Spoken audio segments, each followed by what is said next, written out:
with all due respect.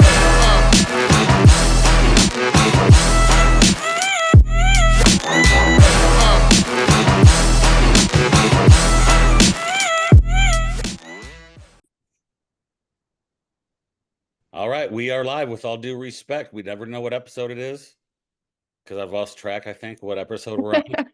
But this will time into kind of our state of youth sports. And today we're probably going to talk a little bit about pro sports, right? And we have Alex Shaw on. And Greg, can you explain kind of how you found Alex and what? Yes, I will. So, those of you that know what I do as my part-time job, I work at Spengo, which is a boutique fitness studio here in Greenville, and I run the Instagram. And so Alex had followed the Instagram. And like I was telling you, I try to engage with people and figure out who they are and if they're members. And uh, I read her bio and I was like, selfishly, I think she'd be a fantastic podcast guest for us to have. So I went and I found your website and I said, I'm going to find her email and link up with her. So yeah, we're super excited to have you on. We thought this would be really cool, like Josh said, to kind of tie in youth sports all the way up to the pro level. And we know that you do some college work as well. And then, two, linking Europe with America and how it's very different culturally. So, if you want to tell us a little bit about what you do, um, and the changes that you're making and what you see, that would be awesome. Of course. Well, thank you guys so much for having me. Yeah, my name is Alex. As you guys already said, I'm the director of women's basketball for Scores First Management, which I would consider a boutique agency. And what I do is really focused and specialized on women's basketball. I help female athletes, build their careers. I'm going from I want to say from U Sport, transitioning into the pro after high school. I help them if they want to go to college in the US. I help them build connections. But I want to say my main focus is really on the pro side, where I try to find opportunities within Europe. But then also, I think we've done a great job trying to get more German players into the WNBA. We had Leo Phoebe, who won the WNBA championship with the Liberty last season, so that was huge. And now we signed Luisa with Dallas, and just recently another rookie, Annika, also signed with New York. So it's really exciting. It's a really exciting development. And then on the other hand, I also help American players who finish their college career and wanna continue their career in Europe, help them find a team, explain how the different leagues in Europe work, and yeah, just kind of be there for them, a mentor for them, and also help them transitioning from the college career into the pro career overseas. How did your experience? Now you played on the German national team, correct?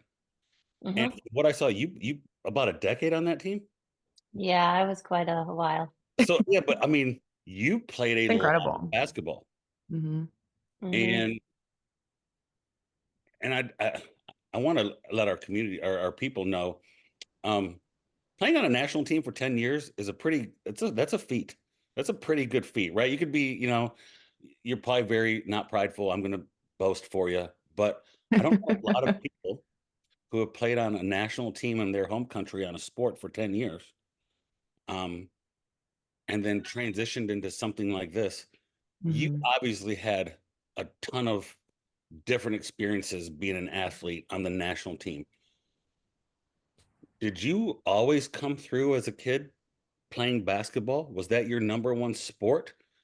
And then how did those experiences shape you or prepare you for what you do now? Yeah, great question. So I actually started with track and field at the young age, but I also felt lonely. I didn't really have friends there. And then some of my friends said, Alex, come play basketball with us. And I was about 9 years old, and the town I grew up in Germany is very well known for basketball. And I started, and I kind of got stuck with it. And then yeah, I went through all the club stages in Europe, went through all the youth national teams in Germany, and then I played at Northwestern for a season. And then yes, I played for the national team for about 10 years, which was awesome. Played at I want to say 2 European championships. And it was always just a great honor to represent your country. You get goosebumps when the national anthem is played before the games. And I want to say that whole experience, like playing in the US, but then also playing in Europe at the pro level, that shaped everything I do. I think it built resilience, it built my confidence, it built kind of who I am. And at the same time, I think it really prepared what I'm doing now, just because I saw what was missing when I played. I saw that there was really no female representation, that there was no, like nobody really that understood what it means to be a female athlete. So I kind of wanted to close that gap, and that kind of what drove me to start the women's side of Scorers First back in 2013. And yeah, that still drives me today, to open doors, to build careers, and to give players these days opportunities that I don't think were given at the time when I was a player. It sounds like what you described kind of segueing into kind of the next thing I was thinking. Um, Role models. Hmm. Having female role models in sports, seeing those that you can look up to and be like, they're doing it, so I can do it too, right? When you see other women do it, um, whether it's in the agency side, whether it's in the playing side, or in business, Mhm. right? Seeing other women in business do it. Um, did you have, you say the town you grew up in was very well known for basketball. Hmm. Did you have role models that you saw coming before you that you could be like, I can do this if they did that, right? And do you think that that drives you a lot now when you work with women's sports? Like, I want to be somebody they can look up to. I want to be able to, be a trailblazer. Did you have that growing up, and does that really motivate you now when you're working with girls in the sport? I think representation really does matter, but me growing up, I can't recall that I had like a female a role model, right? And I think that speaks for itself. Um, and I think that's why it's so important not to have just athletes on the court, but you have female, business leaders, you have female agents, you have female CEOs, and most conferences in sports or whatever industry I go to, they're very male dominant still, like in 2025, right? It's you always feel underrepresented. So I think it's so important to be, to be a role model, and that young girls, I think we've done an amazing job in the last few years with like promoting women's sports right now, like watching March Madness, watching the WNBA finals. It's fun. The numbers are growing. People are watching women's sports. So it's been really, really exciting. And I think also seeing more and more women stepping into leadership roles off the court, that's also a really exciting development. And I think that's what we need, because I think young girls need the visual, right? Once you see something, you kind of start believing it, that I belong, that I want to be part of this as well. And I think that's why, yeah, female athletes. As role models, I think we've done an excellent job, but I do think we need more and more female like stepping into leadership roles as well. So we have more role models for young girls. So I absolutely believe that this is very important. I want to say this is not my main driver. Like my real passion is to help athletes, help female players. But I think it's a really nice side effect to be someone that maybe someone looks up to, or I can inspire someone. So if that's the case, I'm super happy, but it's not my main driver. As you sit here and talk about it, the first thing that comes into my mind is when I think about basketball events I've watched, and I'm in Colombia, right? Mhm. Um, I can't tell, and this is not like a cheap shot at anybody. I can't tell you the last time I watched a South Carolina Gamecock men's game, but we used to But plan the our women's? we used to plan our Sunday. We would plan our Sunday around the Mm, women's game yeah. Yeah. because I loved to watch them play. It Yeah. was so fun to watch them play. And I couldn't tell you the men's score, but I could tell you I watched those women play a lot. And that was really fun. Like my kid would sit here, we'd watch, we'd get excited. They're fun to play. And that really got me into women's college. I probably know more about women's college basketball than I Yeah. know about men's college basketball outside of like Duke and Cooper Flag and the things they throw in your face all the time, right? But because of watching South Carolina basketball, um, I probably know more about the women's team, and it's fun basketball to watch. They're really good. They're fun. They're exciting to play. And that got me into watching other girls that play. And I'm like, wow, this is like that girl can play. Like they are Yeah. um It's been like a revolutionary like 3 or 4 years. mhm, Just like watching like Asia Wilson. I went to Carolina. So like watching Asia Wilson go through was like the first time I feel like there's a huge name in basketball at least. And then you watch Caitlin Clark go through and yep, just as a woman, I know Alex, you probably feel this too. It feels good to Hmm. watch people play and like watch women get the attention that they need, especially in basketball, because I feel like, soccer had its time where we had like a major national team here. Other sports have had their time. We've watched swimmers go through swimming, everything, but like basketball now, we're like, it's really cool to see that transition. yeah. Absolutely, I agree. You're the NBA um is probably 30 years into bringing in European players. And now when you think about some of the best players in Europe or the best players in the NBA, you think about some of the European players in the NBA that have dominated. And Yeah. they're All right. and I really only know that because it's the jerseys my kid wants to get, right? My kid loves sports, right? So my kids like, I want a Luka Doncic jersey, right? Um, where does the WNBA stand in bringing European players over to the W? Are they on par with the NBA? Are they behind a little bit? Are they in front of the NBA with bringing over European players to play in the WNBA? Where's the WNBA with that? I would say there's still, the WNBA is a much younger league, right? It's not been around for that long. So I think in terms of bringing European players over, there's also been a lot of development, but definitely not as significant as in the NBA. But I think we'll get there, you know.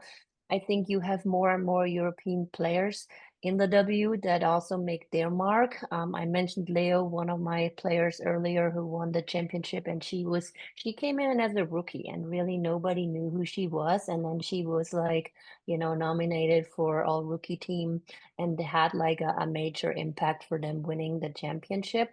But then you also have Emma Meseman, who is like one of the best European players and has, played in the WNBA for many years. So I think the more trailblazers you have and lead the way, the more teams, wake up. And I've seen Connecticut hired for the first time a European coach. Okay. So you see in the other other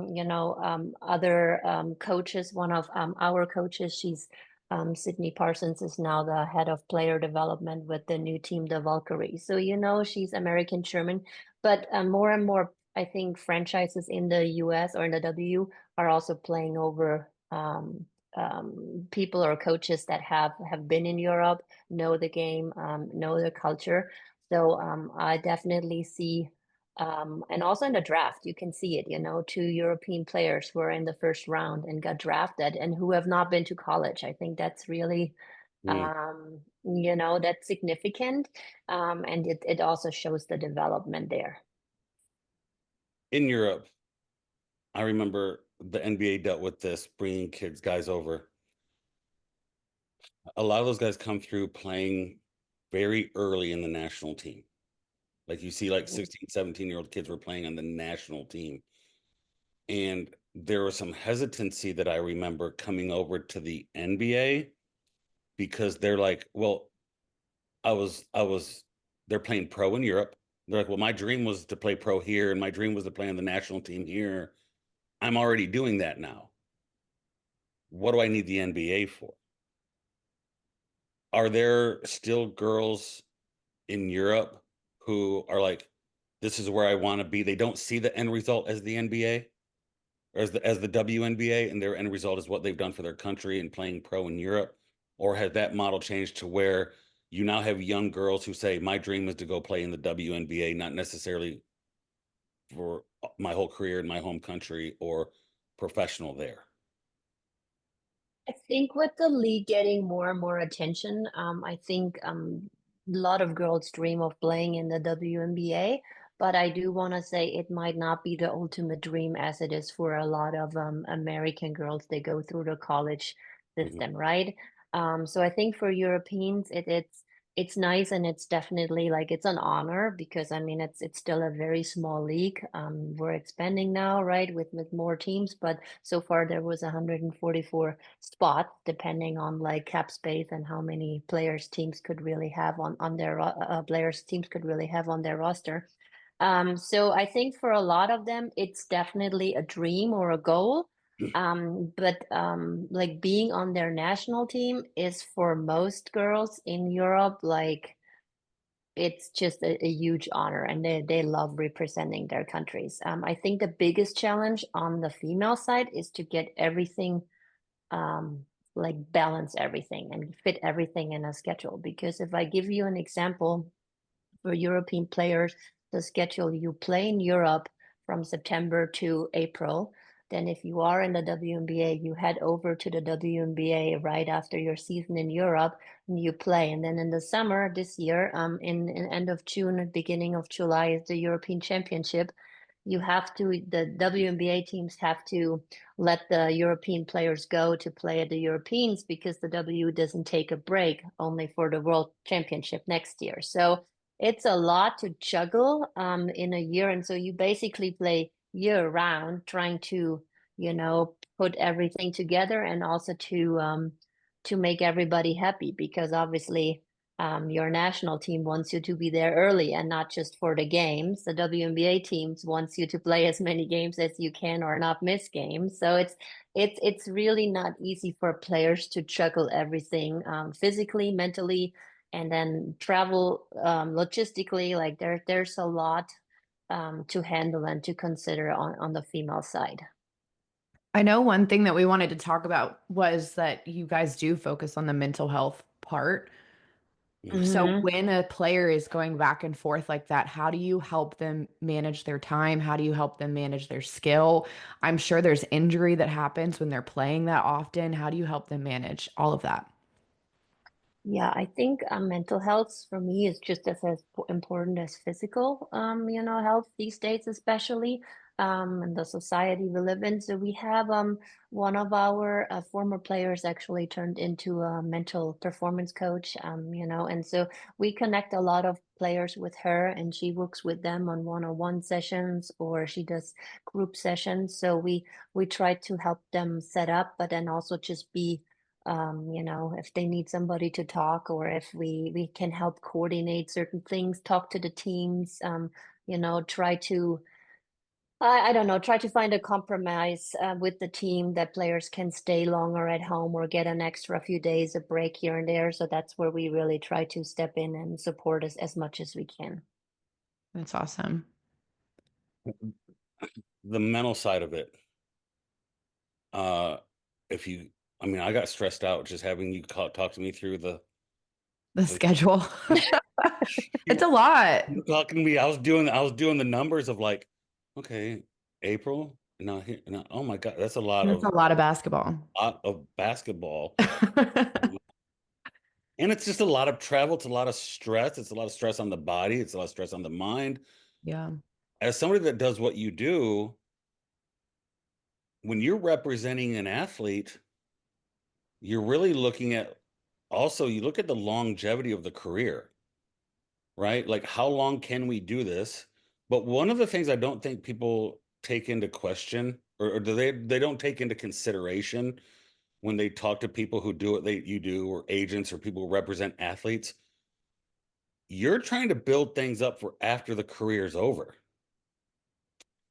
And a lot of people have this, they watch Jerry Maguire and they get an idea of what an athlete is like, or being an agent is like. Um, and like, it's not like you're only interested in those people during the time they're playing their sport. People are looking, Athletes are looking for representation from people who can help them after the sport is over. Whether it's building a brand, building financial stability, um, a large part of that is the mental side of knowing that your career's over. I have a heart for that. I've been in this long enough to work with athletes who I've worked with from high school to college who were lucky enough to do it as a career. And Hmm. I've been there at the moment when they come to me and they say, I think I'm done.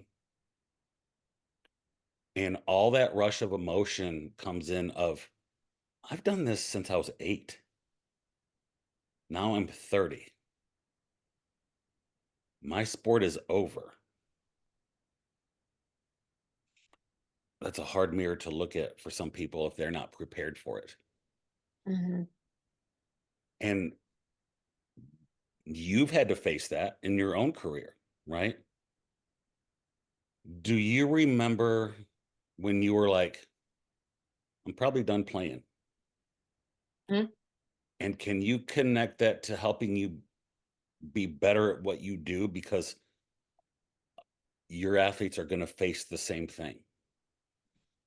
You were very, very fortunate to play as long as you did. And I bet there's a ton of gratitude for being like, I played on the national team for 10 years. There's not a lot of people that did that. What Mhm. was it like for you to know that you're done, time to transition in the second phase of your life? How has that helped you help other people come through and make that decision and be okay with it emotionally? Very interesting question. I like it. For me, it was actually a gradual and a rather easy process because I am somebody who is deeply passionate about what I do. And I just felt like the fire at some point was gone from playing. I transitioned into, I want to say, a real job back in 2010. And then I played in the second division in Germany at the same time. And juggling both wasn't easy. And I did that for, I think, 3 seasons. And I was the captain of the team. And my practices were down to like 3 times a week. And then you had a game this weekend, but I also still had two American pros as imports on my team. And I felt like I showed up to games and I was the voice and I needed to pretend that's like the ultimate thing to win this game. But in my head, I was like, my heart wasn't there anymore. So, and that kind of progressed, I feel like every season, like in my last 3 seasons. So I think my last season going into it, I knew this is like the last one. Like I said, to me, I couldn't do it anymore. I've done like, 2 a days. I've done it for so many years. So I was just at the point where I was like, I'm ready for something else because I just feel it. So for me, I think it was a lot easier. And I was very fortunate that no big injuries ever happened. I think that's heartbreaking. I had a player last season who she had to quit or stop her career because of an injury. And that's heartbreaking because she was really not ready to be done. And so I think those situations are awful, and we help support as much as we can. But for me, I want to say it was easy, and I want to say overall, and what I see in female sports, a lot of female athletes already have they think ahead. It's not like we don't make as much money as the guys, obviously. So I feel like we always think ahead, like what do we need to do to prepare ourselves for the next step. So really a lot of our clients In the US, I think the system is fantastic that you get an education while you get to play college, right? So you have your bachelor's. A lot of players like going to college now for 5 years. They also get a master's degree. So they have that foundation. In Europe, it's a little bit harder to juggle, but a lot of my European players, they study at the same time. They're pros. They play in some of the best leagues in the world, but they also do like an online bachelor or something. So they really try to set themselves up. Or if we know somebody wants to be a coach, we try to, ask the team if they maybe can coach a youth team while they're playing overseas, so they can kind of build their resume. Some players do, with like the internet, there's so many online opportunities, or they do some remote jobs at the same time. So I think a lot of females are super smart. Now, with NIL or like brand deals, it's another opportunity to make money, build a brand for themselves. So I think there's a lot of things that female players can do. And I feel like, or like a lot of the players I got to know, I'm always amazed how they juggle everything. Like we just had a player, she plays in Taiwan as the first European, and she just finished her master's degree at the same time in psychology. And I just, I was so proud of her, because those are the moments where you're like, man, you're in a completely different culture, you embrace it, you dominate the league while you're also finishing up your master's program. So I think that's huge. And that makes me also super proud to have players like that.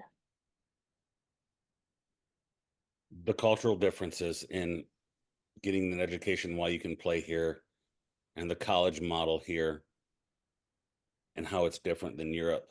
If you're a female athlete, you might not know that unless they have somebody like you to know. I did not know that was the difference. I didn't Mhm. know there wasn't a model that involved going to college and play in Europe. I know, if I thought about it and really went through it, I was like, oh, that's probably different there. But I never, it never really registered with me that model is different there. Mhm. So you have girls here that'll graduate and go play in Europe. They already have that education, where the European girls' education isn't tied to athletics. Correct. But how would anybody know that unless they have somebody that's done it? Yeah. Right? Does that make sense? Yeah, it makes sense. That I never thought about it until you just said it just now. That's why all the study abroad kids love to come to the US from Europe, because it's such a different system. It's a Because we have very different system. college sports. Like I had a lot of friends that studied abroad from all over the place. And they're so excited to come and like have college sports. And like the first time I heard, I was like, what do you mean you don't have college sports? Like it's unheard of here, you know? Even the small schools have college sports. So it's very different. Correct. And the amount of resources, the financial power that is behind the college system, and just the fan base, it's really it's fun, and it's very, very unique. And I encourage all European players that ask me, I said, yeah, absolutely do it. It's an experience. It's not as glamorous and easy as it looks on social media, right? It's Right. really hard work. I experienced myself, but I said, for like an experience that, where you grow as a person and a player, absolutely do it. So I think it's amazing. But yeah, in Europe, everything is tied to a club system. So the education and the clubs is completely separate. Right. Okay, so I'm familiar with that only because of soccer, Hmm.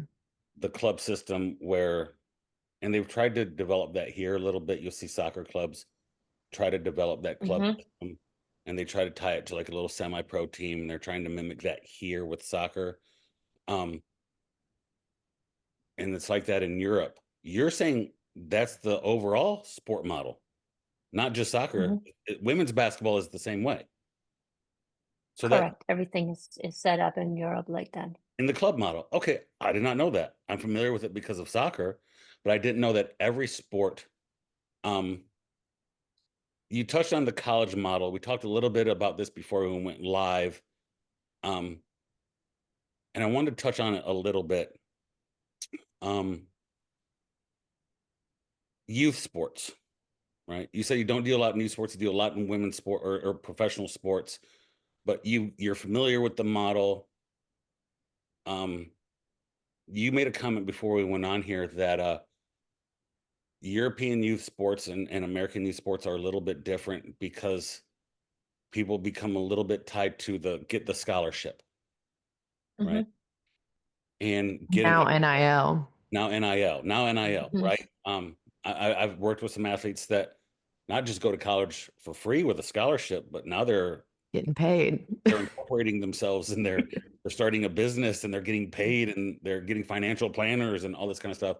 And I'm still wrapping my head around that whole thing. The whole NIL thing is still something I'm trying to like completely get familiar with. But youth sports in the States, I think we said it was like a billion-dollar industry, right? Mhm. It is a business. For our listeners, and you might be repeating what you said before we went live. How does the model of the developmental youth sports in Europe different from what you've seen in the United States, whether growing up or just observing? And then how do you think each of those systems prepare for somebody long term in their career if they were lucky enough to play professional sports? Does the European model tend to develop them a little bit mentally and physically better in your opinion, or does the American model have some things that they do well? Just kind of explain the difference in the youth model that you've experienced, because that's very interesting to me as well. Mhm.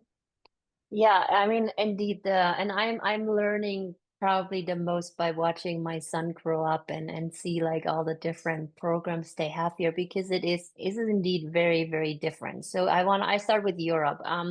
You have a club system, you sign your kid up for a club, and then there is like different age groups. You pay a really small fee, for a club every season. The season runs from September to April, and they have practice twice a week. There is a coach that takes care of them, and they play games during the week, during the weekend, right? So and I think the focus on like is having fun, is developing players, is skills, is fundamentals. It's to me, I mean, obviously, if you look at soccer or basketball, I mean, you always have very competitive parents and you always have, pushing. But I feel like in Europe, there is still more the mentality of let's develop the players and of like the long-term success.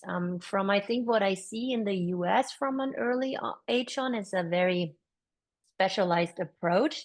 You don't have, I mean, in soccer, I see the club systems too, but the amount of like it's expensive. I mean, it is really, I want to say the access is not for everyone, right? Because you need to, as parents, you need to have the financial power to pay for your son to play soccer for a season.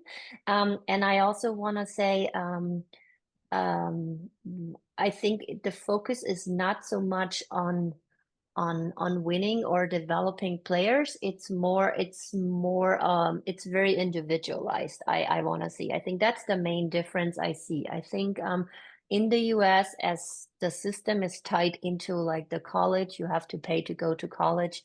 I think the goal is to become the best version of yourself, and which is always great. But I think we're not so focused on developing the best player. We're developing where can I get where can I be the most successful in no time, right? And I think that's kind of like the main difference. Where in Europe, you stay with one club and you stay for many years. You might have the same coach.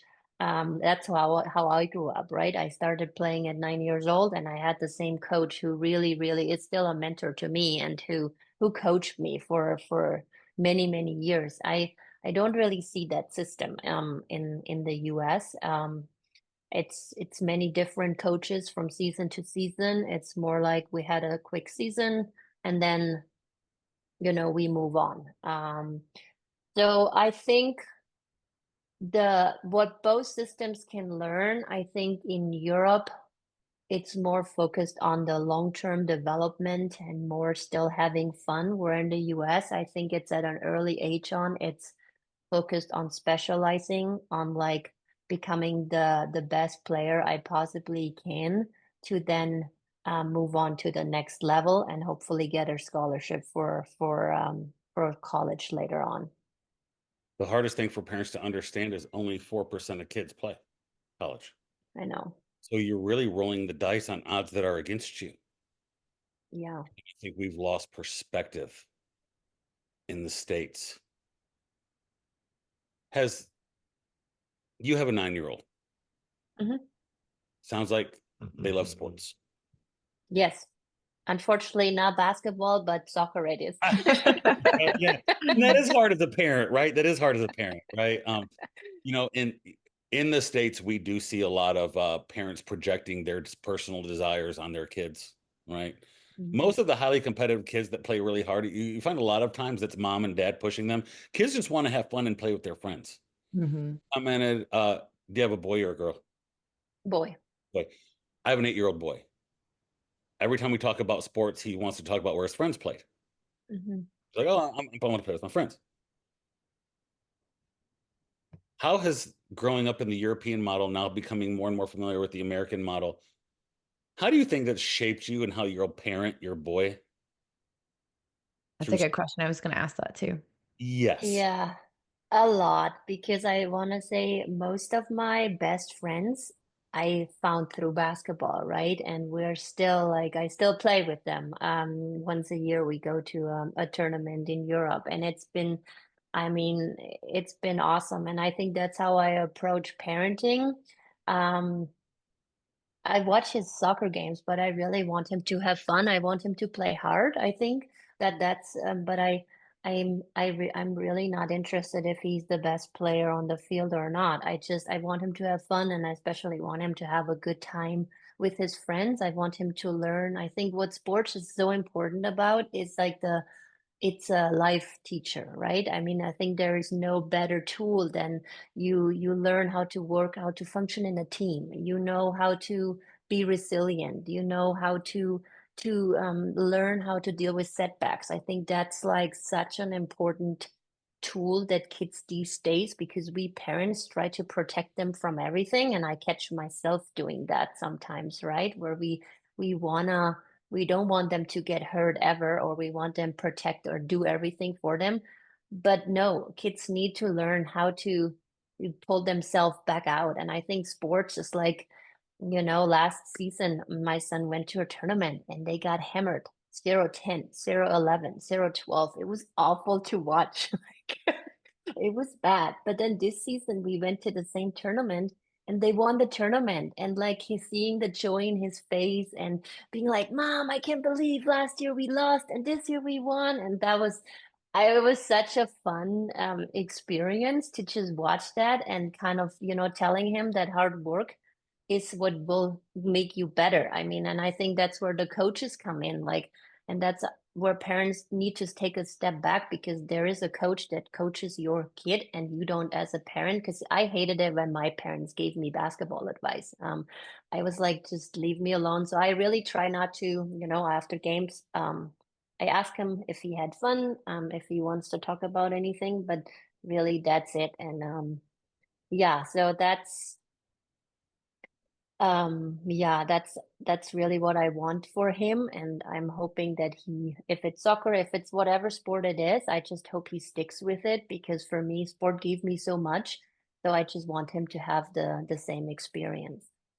And if it's not sport, it can be music, Oh just yeah. some hobby, right? Something, yeah. Where they're really I don't know, happy with and feel passionate about. I Yeah. love that feedback too because I feel like if you went through youth sports, that's the exact, idea that you have around youth sports is like that was my greatest teacher. I felt the same way. Josh knows that I've said that 100 times on this podcast. My greatest teacher was my youth sports, you know. So you take that forever. Everything that you learn going through the sports, that's what you take into your career. Correct. That's awesome. I think our we've had enough things on this podcast that have been said 1,000 times. Yeah. Right? and we've heard this story from um people that have written books on parenting and sports, to people, coaches that have coached for 25 years, to it always seems to me that the people who put the least amount of pressure on their child are the ones who have had careers around sports, Hmm. right? You built a whole career and a life around sports, and you put less pressure on your child than probably the person who barely made their JV team, that loves sports. Now they got a kid. Now they're diving all that energy into the kid. And here we are, the people that live in sports, saying, well, it's really not that big of a deal. Just trying to learn life lessons, right? Trying to be better people, learn hard work, be around his friends, learn to be a teammate, right? Learn to have fun, learn the, like you said, the reward, the hard work. Um, with the population that you deal with, one of the things we talk about is a lot on here is the mental health side of sports, right? And there's obviously a big part of scores first. How has things like technology and social media been different since you played? And then how is that part of, how does that play a role in because I think I can describe you as a mentor. Yes, you're a representative, but you are a mentor for a lot of these girls. Hmm. How does that change how you represent them, how you mentor them? What role does technology and social media play a part in what you do for your athletes? I think I have a very love-hate relationship with social media. I think social media opens up so many doors, right? It is a tool that provides visibility, that enables players to build a brand, work with brands, make additional income. I think we elevated women's sports with social media, a ton. I think there's so many possibilities. Now, on the other hand, I also see it's highly addictive, right? You have kids that are on their phones nonstop. They don't really know how to communicate, growing up with the phone in their face at all times. And then at the same time, I think, and that's why I'm so happy that social media wasn't around when I played, it's the constant comparison and the constant in your face what everybody else does. And most people only broadcast, show the highlights of their life on social media, right? So you think I have a lot of players and be like, um, but so and so does this and this in a different country, and it's, but you only see a glimpse of like the highlights. You really don't see what's behind. And I think that's what the dangerous part of social media is, that you you are in a constant battle with yourself anyway as an athlete. I think, there's a lot of performance anxiety. There is like self-doubt. It's natural. Like we always think athletes are these superhumans that never doubt themselves. That's really not the case. Like they're just usually human beings that learn how to, mentally be stronger than everybody else and perform when it's showtime, but they just go through the mental battles like everybody else does.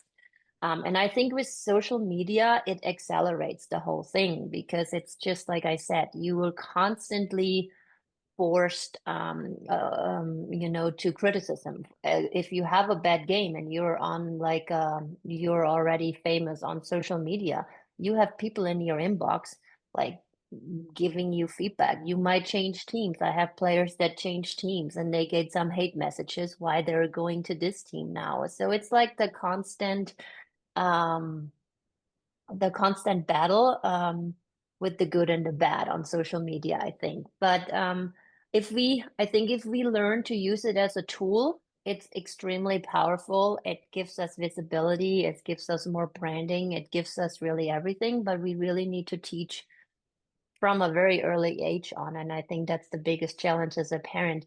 How do you really teach your kids? consume social media and to use it to your benefit and not, to your disadvantage. And that's where mental health also comes in. I think a lot of like the depression and everything that we're seeing, and we don't have studies yet because it's still like a development, but I'm convinced that it comes from like being nonstop tied to your phone. Yeah. How do you Do you help find manage that?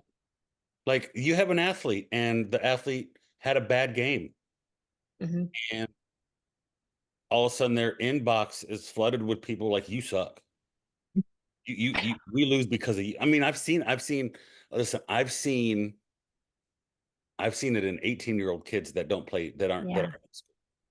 I've seen it in college kids who had a bad pitching performance and they're like, dude, you should see my inbox. It's like fans just lighting me apart. How do you help your athletes manage that? Yeah, it's awful. I think that's where mental health or like our sports psychologist really comes in place, where you learn to have the tools to, that you learn that your worth is not tied to your sports performance. And that's a really tough lesson to learn, I think. But there's certain tools where, positive affirmations, positive self-talk, and then really learning how to ignore outside voices. And that's not easy if your inbox is flooded with messages. But I think that's what I mean. We really need to teach, I think, kids early on um, how to deal with social media, the good and the bad. And then I think it's a powerful tool, but I cannot imagine being a player with social media, to be honest. I did not wanna. I'm glad I didn't have to go through that. Yeah. Yeah. do you think there's a difference with social media between the US and with Germany or with Europe in general? As it pertains to Mm, sports even. Yeah. I I don't think so, to be honest. I mean, I think what the US is incredibly good at is like using sports um, as a tool, and investments are made a lot easier into sports. I think the US like is a sports culture, right? It's like there's so much money in the system, and I think that's where what I see companies are a lot more willing to like partner with the player or Oh, like, really? invest into players. Whereas in Europe, it's still a lot more hesitant. It's slower the development, Interesting. Would you say just be especially when it comes to women's basketball or women's sports. Yeah. sure?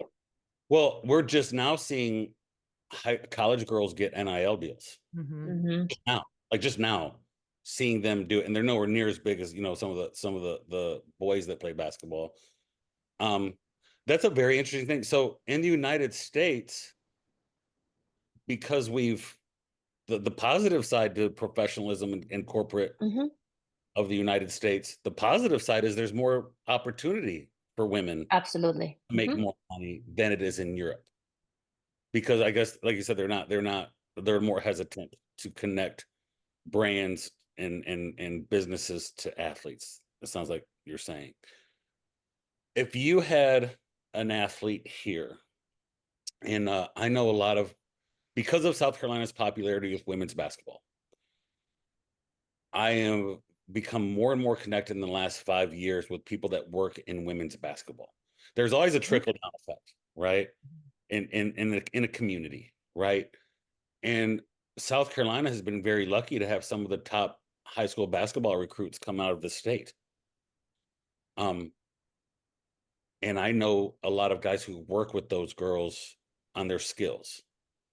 I'm at a high school that lets coaches bring other girls in and coach some of those girls. So I've seen some of those girls come through the gym. And there's a lot of girls who want to play at that high level, right? Um, but a lot of those girls, maybe they won't. If you're talking to girls now in the United States and they're like, okay, I probably can't play in the WNBA, but I want to go play in Europe. I'm not done playing. I don't Hmm. want to quit. And they graduate college.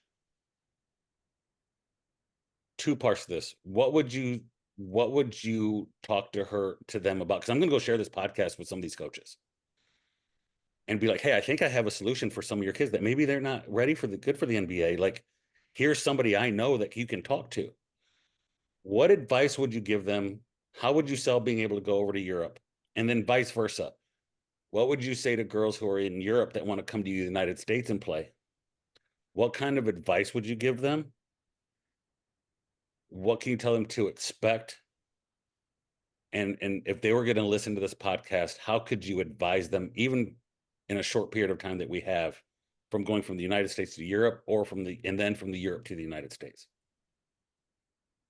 I think if I talk to them while they're still in college, I would really just, take them, talk to them about the hard work and what it takes to be a pro and to be the best version of themselves. If I have the chance to talk to them before college, that's, I think, what I would tell them, and also to not always go the easy route with the transfer portal if things don't go your way. If you have a coach that believes in you, maybe have trust and faith that you will develop, and not just because you don't get the playing time in your first year, transfer to a different school because you think the grass is greener somewhere else. I think this is like one of my main advice, what I see, what's happening right now, right? So if I would have the chance to talk to them before their college career is over, that would be number one. If I talk to them once their college career is over, I think it is also be very important to be realistic with them. Just because it's the same, it's the same everywhere. Just because they graduated college doesn't mean they can play overseas. Like, you have to have certain stats, and I hate to break it down to stats, but that's what European coaches are gonna look at. You have to have a certain, it's important. Which program did you attend? Is it a D1, D2, D3, NAI school, whatever? And then what are your stats, like skill level, size? I would have to, watch film to give them really a realistic, and I'm very direct, and I'm more European in a way where sometimes I think it's too honest, but I hate to lie to people and to you know, give them hope that isn't there. So I think Europe, it depends on your talent level just as much as, the opportunities you got into college. I think that's the same. And then playing overseas is not as glamorous as it might look on social media. I mean, a lot of European systems don't have the same resources that the college system has, where you have multiple coaches, where you have like the facilities. I mean, the gyms in the US are a dream to me. Like, my son plays in better schools or gyms than I played growing up. We have a lot of, the funding in Europe is not the same. So you play in a lot of gyms that might not have wood floor, that have multiple lines all over the floor, because we use them for multiple sports. That might not have access to the gyms at all times because the gym is packed with different age groups and different. So I'm trying to prepare them on the reality of playing overseas, that it's an incredible experience. You need to be ready to embrace a new culture, hopefully be able to, pick up some of the language, because that's a really easy way to connect with people. Try foods, like go out, like embrace the culture experience, hang out with your teammates. Don't be the girl that sits in the room and watches Netflix all day. You don't need to go overseas for that, right? And then, like, I think that's the combination. It's the skill set, right? That needs to be there in order for me to get you opportunities. And then B, it's also like, are you really ready? Are you ready to be far away from home? Because it's different, like being 2 hours down the street from your parents, but you're 1,000 miles away, right? And then I've lived it myself. I grew up in a small town. I told my parents I'll go to college. And that was when social media and the internet was really not existing or just on the rise. And once I was in the US, I realized my parents are not there anymore to protect me there, and that's really when reality hit for me. And I want to say my first year in college was the hardest year I've ever had. But it shaped me for the rest of my life. I would do it all over again, but it was tough. And so I think a lot of kids from college, or girls that graduate college, they're very still sheltered because we take care of them in the US in college. Like, they know when they get food, I mean, they get everything, especially with NIL now. Like they really get pampered. And it's an awesome system, right? It provides, like we said, a lot of opportunities, good and bad, that comes with NIL. But for me, mostly it's super positive. But you have to be ready that in Europe, it's a different world. You can't compare what you know from college. You really need to be open, and then you will have the best experience. Like we have players, we had both routes. We had players after 6 weeks that called me and said, Alex, I'm done. This is not for me. Like, get me out of here. Or we have players that are in their 10th season overseas, you know, going from different countries and just loving it and being like, yeah, I'm gonna do this as long as I can. So it really depends on the person, but I'll try to give them, I want to say, as much of information as I possibly can. But then again, as long as you are not in the situation, I can tell you as many things as I can. Or sometimes what we do is we connect our rookies with some veterans so they can share advice, you know, and can learn from them. But you need to be in the situation yourself until you truly find out if it's for you or not. How about the other way around? How about a girl in Europe? Hmm. You kind of explained this by your own. You can play sit down and say, hey, this was my experience. A girl Yeah. in Europe is either going to come here to play college, Hmm. or they're coming here, like you said, you had a girl who won a championship this year. Hmm. Yeah. How do you prepare the girl coming to play college? But then also, how do you prepare the girl that's going to come here to play in the WNBA? Obviously, it's I different. think, How do you prepare the? yeah. I think the biggest is really the cultural difference. I mean, you think the US and Germany are very similar, but then they're not. I think coming from Europe to the US, you really need to um, people in the US, to me, like when I first came, they're super nice, right? Everybody asks you how you're doing, what's up, and you're like, and in Germany, that's completely different. Like people are really more for themselves. Small talk doesn't really exist. I think for a lot of like foreigners coming to Germany, Germans are rude. I mean, um, and then for me coming to the US, I'm like, man, everybody's so friendly. Everybody tells me they love me. Everybody is like super open. But then comes the realization, this is just on the surface. Like at the same time, they ask me how I'm doing, but how, you know, like Germans are very, I want to say, there's if they talk to you, they're very interested in you. They want to get to know you as a person and they're deeply interested. And that's how I grew up. Coming to the US, that was really a lesson for me that I had to learn. Like I was like, oh, my teammates, they all love me to death. But then when you're really down, there you come to the point where like, I don't know if they really love me as much as they say. Yeah. But it's not mean, it's just it's really the way, you know, it's a different culture. And I think that's what coming from Europe, you need to learn, you need to embrace it, but then you also you love usually like the excitement for sports. If you go to a big college program or just, you know, the resources, the facilities, like I said before, the travel to games. I mean, it's day and night in the US and in Europe. So I think it just takes time. And I think the best advice I can give to players coming from Europe to the US, give yourself time. Like the first half year, you're going through an adjustment period. You're gonna miss home. You're gonna miss the food that you know. You're gonna miss your friends, but know that your friends are still gonna be there when you come back. They're not gonna change just because you're gone, and come to embrace, you know, a new culture. And I think once they get through that phase, they're all liking it. Or if not, then they go back home. They go back. Yeah, they go back home. Mhm. Yes. Um, you made a comment earlier. Um, if you're talking to a girl and she's still in college, Mhm. said don't get caught up in the NIL, the stuff that's going on now with the NFL. I don't know. You would know more than I do. I don't know where we're going with the NIL. It seems kind of out of control. It's crazy, right? Yeah. College football seems crazy. We just had a guy that was at Tennessee that looking for a $4 million 1 year deal to play quarterback in college, right? And rookies don't make that. And you're just like, wow, this is crazy. This money is involved, right? Mhm.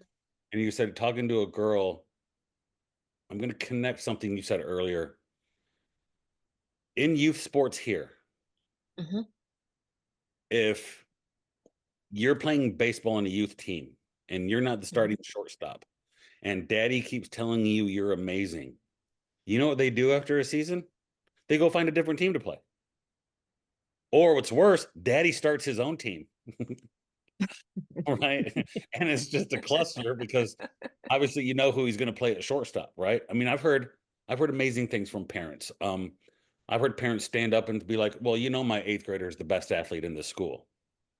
I mean, I've heard parents say it. I'm like, well, that's first off, that's not true. Second off, it's pretty arrogant to say, right? Um, if you don't like the team you're on when you're little, you go play for a different team. If you're in middle school and you don't like the coach, you transfer to a different middle school, right? Mhm. Well, you're really dealing with a cultural issue that we have is if you're not the best and you don't like it and you're the parent, just move your kid somewhere else where they don't have to struggle. Maybe it's easy, Hmm. right? Now you're seeing the same thing with the NIL. If you go somewhere and it's not great, even if you could be developed as a better player in person in the long run, they just say, just go over here. Or somebody calls your parents because they can't call you that, hey, if your kid ever wants to leave, we got some Mhm. money, right? We got some Yeah. money. That's Um, what you said in the beginning too. It was a more individualized system here. yeah. Hmm. And in Europe, how long did you say you had the same basketball coach? Oh, probably for 6, 7, 8 years. Unheard of here. Yeah, unless you're Yeah. Absolutely the does not. longest. No, I think the longest you would have a coach is like if you played your high school career and you'd have them for 4 years in a row. But I Yeah. You love have to play coaches. varsity. I maybe had 2 seasons with a club coach in a row. Hmm. I mean, you said that earlier to be like, I thought that was also crazy because I think my first thought with NIL or with changing coaches so frequently is that you're restarting. You're Yeah. restarting your development. You're restarting with a new team. You have to learn how to gel with a new team, with a new coach, a new system. Like, I just think it makes it inevitably harder to restart. I don't know. Like, that's always what I've thought with NIL. I'm like, I understand getting paid to play. These athletes are making this their entire lives for the most part. But I just think it's much harder for people to have to relearn a system and then expect to play well under a new system. Do you think this model is going to spread to you? No, but I think it will be just because, with the club system but I do see developments where actually cities in Germany now are trying to change the club system to a school-based system. I don't think it's Interesting. gonna spread. Yeah, it's a recent How do you development. feel about that? How do you personally feel about that? That's someone that's been. I always think change is good. I'm someone who is very open-minded. I think we've done the club system for many, many years, and we kind of I don't want to say it's a dead end, but the money, the investment, the resources are just not there. So if we can try to get like more resources, better opportunities, and if we have to go through a school systems, I'm all for it. I think we can learn a lot from the US too in Europe, right? I think the system is phenomenal in terms of opportunities and in terms of like now with NIL, it opened so many doors. I'm just also seeing, I don't want to just focus on the positive. I also see like, I mean, I read last week that 45% of female athletes are in the transfer portal in women's basketball. 45%. That's Yeah, it crazy. was 45%. And it's so you can say half of them are in the transfer portal. And to me, that's a crazy number, right? And it's but that's where I'm saying like not just because you don't play. I think if you and there's a lot of situations, where I say absolutely you don't feel good, you need to get out of it. But I think what this generation is, it's gonna be the toughest part because of course if you can make 100,000 somewhere, it's gonna be really hard to say no to that, right? I mean, when do you have overseas? I can tell you there's not a lot of female basketball players that make six figures. So it's you only have like 4 or 5 years during college to maybe make that money. So yes, go for it, right? At the same time, I think what it does is like if you switch teams every single year, like it's gonna hinder your development as well. Because as Gray said, like, like you build some relationships, and it's Georgia Moore, who graduated from Kentucky, and the relationship she had with her coach, I think they're always special. Or Chino and Paige, now when you see, like, I think this develops over a year. You can't build that kind of relationship in one season. It's like you go through ups and downs, sometimes through injuries, right? But you gel, you connect with a person because they have your back.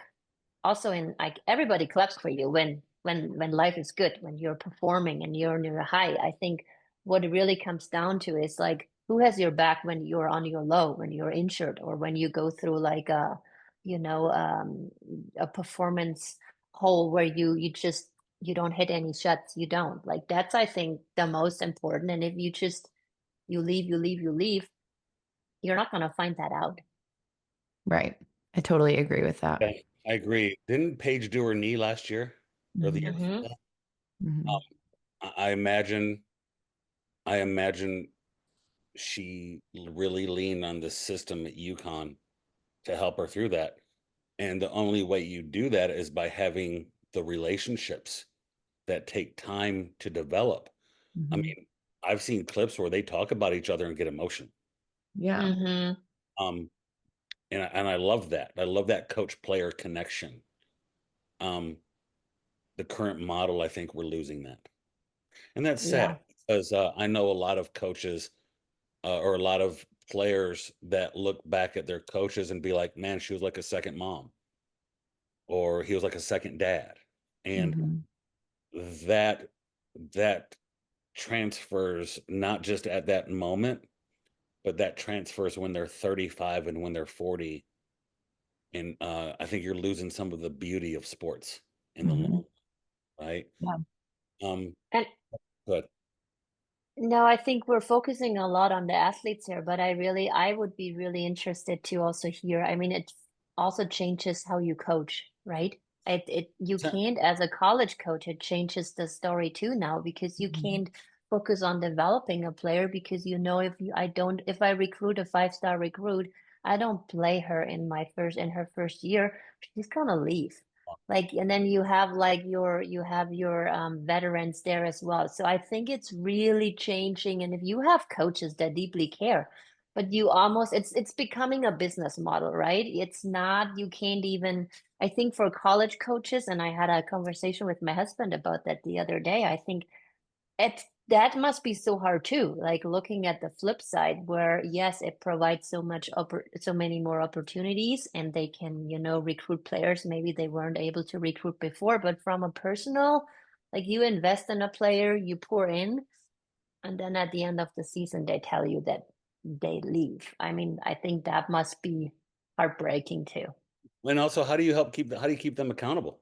Because people don't like accountability, especially somebody that's been Mm-hmm. their superstar their whole life.